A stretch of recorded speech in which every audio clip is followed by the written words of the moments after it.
Good afternoon to one and all. I don't know about all of you, but I am feeling really hungry because we are all late for the lunch. So, Research and Innovation Circle of Hyderabad, RICH. It is a great initiative which I have been struggling, as a matter of fact, for the past 2 years since I joined the government, from saying that every state government has to get involved. State government, central government, in fact, can do very little without state government's cooperation, coordination and proactive approach. But to my surprise, I must congratulate the Telangana government for proactively coming up with this idea. So, as Sri Ramarao Garu was saying, that it starts from research for RICH to handle. But in my opinion, and Dr. Mashelkar, I already mentioned about Saraswati and Lakshmi, while we all have to agree that Saraswati is the root for everything, Lakshmi will be the byproduct. So thereby there is a need for us to coordinate education, research and development, innovation, incubation, commercialization. When I said commercialization, end of the day, entire world drives on the economic activity. The economic activity means, end of the day, whether it is profit for distribution or for profit, that has to be the aim, without which no organization can survive. That's one of the major defect I have examined in our government institutions. Nobody has got responsibility to make the bottom line. So thereby there is a very important role for venture capitalists or private equity holders, if we consider all of them as investors and also lenders. While all of us are fully aware that there is nothing called only P account. There is always P&L, profit and loss account. But as long as we have an organizations like RICH to guide people to manage properly by fixing a proper matrix about their role, responsibility, accountability, authority, with a clarity of goal and objective, path can be identified. And some of the areas, definitely I also must congratulate Mr. K.T. Ramarao for identifying Mr. Ajit Rangekar, who is, that is the key, undoubtedly, because if a person is helm of the affairs, if a person is good, automatically organization can get driven by itself. While we all know that small steps many times will have a big impact. I consider this is going to have a larger impact not only in the state of Telangana, in the entire country. So coming to our own, this particular institution, I am really proud to be here. And when I visited first time, in fact, I have gone through the visitors list. This institution was founded by Pandit Jawaharlal Nehruji in 1947 on the year of independence, but the state of Nizam was independent. In fact, they were not joined in the Republic of India. In those days, we also must remember and thank to the Nizam state rulers. The then rulers have donated so much of land to this kind of institution. And it's always for us, occasions like this, we always should remember our founding fathers have definitely had a greater vision for our country based on our ancient strengths. But what is today's issue? All these institutions have grown across the country, and I have no hesitation to say that the Government of India have been spending ample amount of money for the research and development. But unfortunately, all these years since independence, I've gone through many of the papers, but most of the R&D work have went into scientist-centric. It is good. They have definitely produced many of the papers, and they have enlightened, without which nothing is possible. But we have slightly derailed that. Where are we? At the end of the day, any scientific research and development and innovation has to be used for the betterment of the human being across the globe. While talking about the across the globe, we also have to think about our motherland and what are the issues about our rural India. How many people has got really facilities to have square inch of meal properly. So thereby there is a need for every scientist or every citizen who has got capacity to think positively and productively about education, employment and healthcare. If these three are addressed, automatically, as we are all aware that agriculture is our backbone, naturally happiness index goes up. Once people are happy, undoubtedly productivity goes up. Once productivity is there, people will look for their own earnings. They will not look for government's doles. But unfortunately, we have been counting on percentage of growth, percentage of BPLs. BPL percentage is, though it's at the same level, the population is going. With the result, the quantum, the government cannot print the money. Unfortunately, our country is not rich as our big brother to print the currency as a quantitative easing. Thereby, there is a need for us to think of rural India.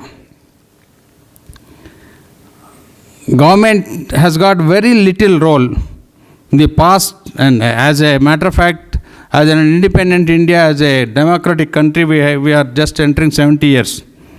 Still, I feel we are yet to get fully matured. So, in this occasion, percentages, and I respectfully beg to differ with Dr. Mashelkar about the ranking, because ranking is a relative thing. It depends on the density of the population and where are we now. They simply go on talking about our growth percentage is not going to take us anywhere. What are the developments and what is the employment generation we are able to create? So I think henceforth, at least from government point of view, we are now trying to work very hard to put in matrix as a employment generation. Richness automatically, as long as everyone works and average people gets enough work to earn enough, they'll be happy. And it's time for our country to realize the need of the hour, need of the land.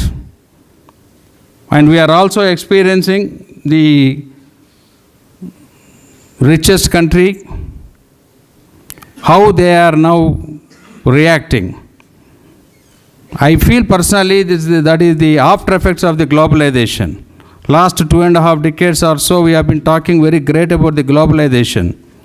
The President of America have been now worried because of the globalization. When I started my life as an entrepreneur, we used to first study techno-economical viability study.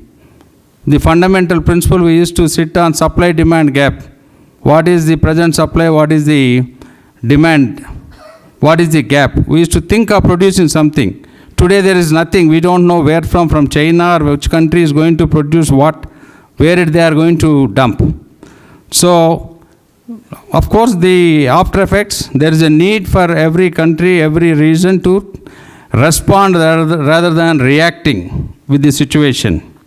So, this is a great initiative what Telangana government have started, and more and more hub and spoke models, if we develop, identifying talent, that's another point which we have talked about. how do we get talent unless we do the capacity building? My colleagues have wanted. So recently I have attended one women's parliamentarian meeting. So they wanted to ask for reservations for women. Where are we going actually? If we give reservations for women to enter into, without helping women or without doing the hand-holding for women to come up in all the areas, so talent cannot be identified. Then if we go ahead like that, for every woman will be managed continuously by men. So capacity building is very important, and we have to see the social impact. And one of the speakers was mentioning about the capital. At least today, sitting from the government and today with the vision and drive of Honorable Prime Minister Shri Narendra Modi ji, I don't think capital is going to be an issue. For the social impact, there are so many countries are really willing to support by way of social impact bonds in many areas. And Section 8 company, when we say that it is not per profit. So we can also work a model where CSR funds can get in there so that it can have a lot of value addition, and then as long as CSR funds goes for not for profit, and that companies can go up and improve the social impact. So today, if we really do the research about our present issue and challenge, our political system, and we have definitely many visionaries with 21st century vision, but still we are dabbling with the 19th century style of management and 20th century tools. That is the main problem. So many of our leaders have got. And it's a time for, I think our country is definitely aiming and also working very hard politically as well as corporate-wise for resolving this problem. I am sure that under the great leadership of Telangana government, Sri Chandrasekhar Rao Garu and K.T. Ramarao, this rich is not only going to work only for Telangana. When Mr. Jayesh Ranjan was saying that don't tell it Karnataka. No, I suggest, Mr. Jayesh, you open up yourself. You get into entire country. We are first Indians. So, any of these things, any of the ideas, and the center of excellency or best practices, there is nothing wrong in learning from neighboring states or neighboring countries. Today, the order of the day is improving upon the systems available elsewhere. So thereby, I definitely welcome you to come and start in this neighboring state, Andhra Pradesh first. that will help in a big way actually. Undoubtedly. Then you can be a big consultant. Rich can be a big consultant to entire country. And when he mentioned about research to marketing fund, not only marketing fund, it has got a lot of potential actually. If you do, you can take equity and see that your fund will go up. And incidentally, I also see Mr. Sesi of McKinsey here. So everyone, I think one of the speakers said that the government should allow scientists to have equity. In fact, as a matter of fact, to the best of my knowledge goes, Dr. Chandrasekhar, you have to come confirm. I think we have already that scheme. Already it is there. Every scientist can have money. The richness is a momentary thing. In fact, I still remember 2 years back, I have had a long discussion with Mr. Sesi of McKinsey to take equity of the proposed vehicle to be set up by the Andhra Pradesh government. I think all the consultants also should come forward rather than keep on giving fat bills to take equity, and so that all of us can contribute to the richness. And richness is only a momentary thing. It's something like richness are our positions. we are like clouds, goes on and on. The institution building is important. So I am a strong believer that we can live forever through institution building, not eternally. So thank you very much for giving me this opportunity. I wish you all the best once again.